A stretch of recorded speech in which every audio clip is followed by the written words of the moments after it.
గప్పట్లా నేను పెద్దమ్మతోని వంటల ప్రోగ్రాం చేసినప్పుడు కమ్మగా తీయగా తినేదాన్ని. ఇంట్లో కూడా తీరొక్క తీరు వంటలు చేసుకునేటోళ్ళం. ఏమో ఈ నడుమ వండినామా అంటే వండినాం, తిన్నామా అంటే తిన్నామన్నట్టే ఉంది. జర్రంత కమ్మగుంటే మా సత్తిగాడే కుండి మొత్తం లేపేస్తాడు. గీ వార్త చూసినాక మళ్ళీ ఇప్పుడు తిండి మీదకి మనసు మళ్ళింది నాది. అరే మన స్పీకర్ మధుసూదనాచారి సారు వంటగాలు పెట్టుకునే టోపీ పెట్టుకుండు.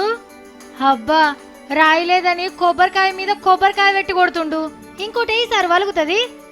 పలిగింది. పొయ్యి ముట్టిస్తున్నాడు. మంచిగా వంట చేస్తున్నాడు కదా సారు.